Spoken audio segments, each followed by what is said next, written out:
Okay, so when you work with Dr. Elena, there's a really cool, very thorough intake process through her patient portal. And there's different questionnaires related to things that you might not even think are relevant at all, but they're totally relevant.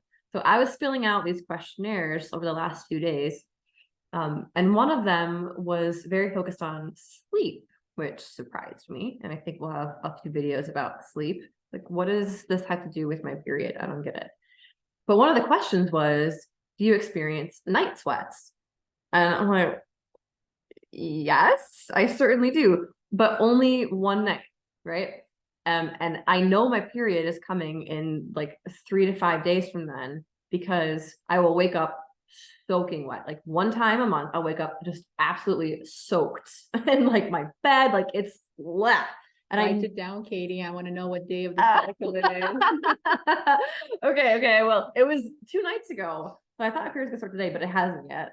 The day is still long. The day, yeah, that's true. The day is still long. So just, I mean, can you talk about that a little bit? Like what's happening to me? Okay.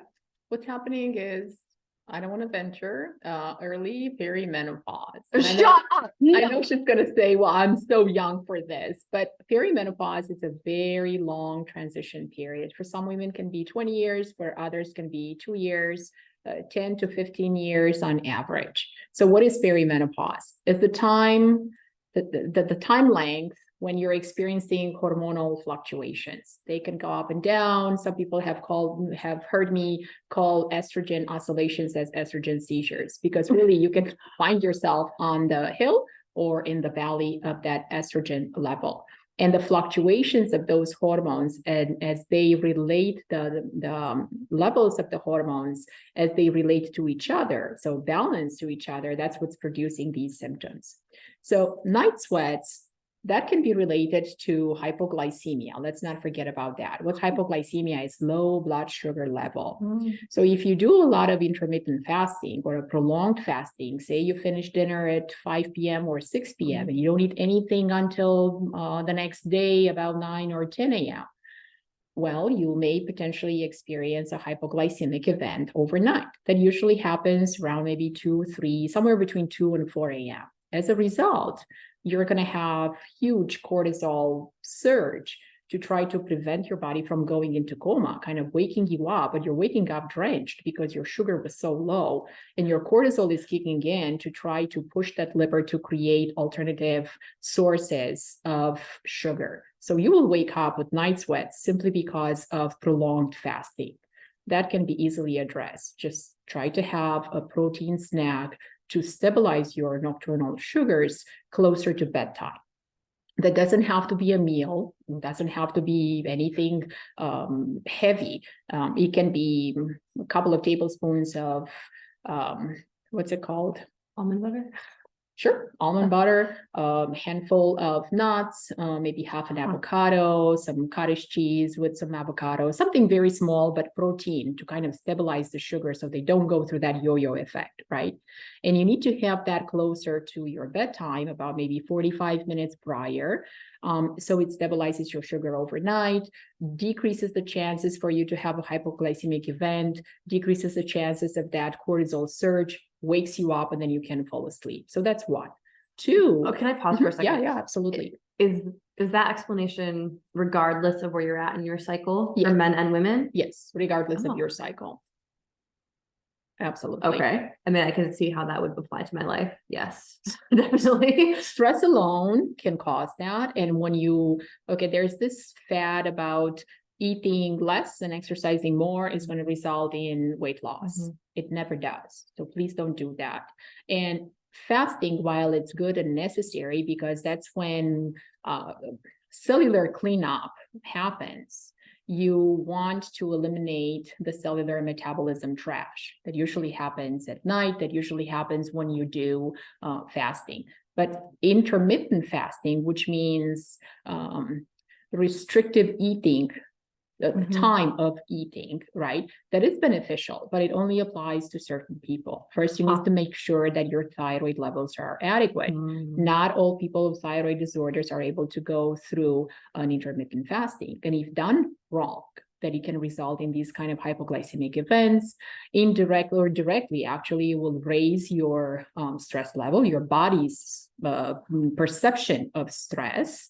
So it's going to further deteriorate that thyroid function, and it will push the thyroid hormone to what is known as reverse T3, kind of a storage of thyroid hormone, but it's very inert. It doesn't have any physiologic function in the body, but it prevents the active thyroid hormone from attaching onto that nuclear receptor. So in the process of trying to lose weight, you're actually worsening your body's stress level, and it may result in hypoglycemic event as well. So Wow. that's one reason. But the fact right? that it's like every cycle it's happening one time would point to maybe More. that's not the only reason. Correct. So in that case, it would be a hormonal imbalance. When Okay. your estrogen levels drop, you are going to have night sweats. As we approach our period time, it is normal for our hormones to gradually decline. I'm talking about estrogen and progesterone because testosterone is going to stay pretty much steady state throughout the entire cycle. Nothing much really happens to it.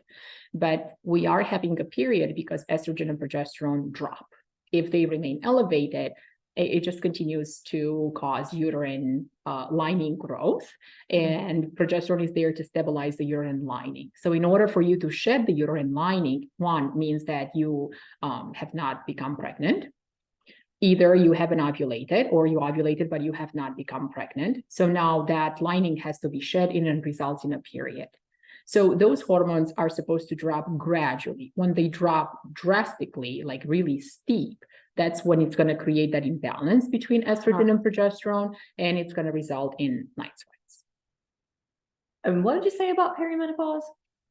That it's a very long period of time, and it is your choice to suffer or reach out for help, because there's plenty of stuff that we could do to help you normalize that hormone balance so you don't suffer for anywhere between maybe 2 to 20 years. Not that the suffering ends when you reach menopause. That's when your hormones completely drop because your ovaries retire and they're no longer. Your ovaries retire. That should be the name of this video. Your ovaries have retired. Oh, another thing that menopausal women need to keep in mind, that when their ovaries retire, the production of the sex hormones completely shifts towards the adrenal glands. So the adrenal gland health should be foundational for all menopausal women.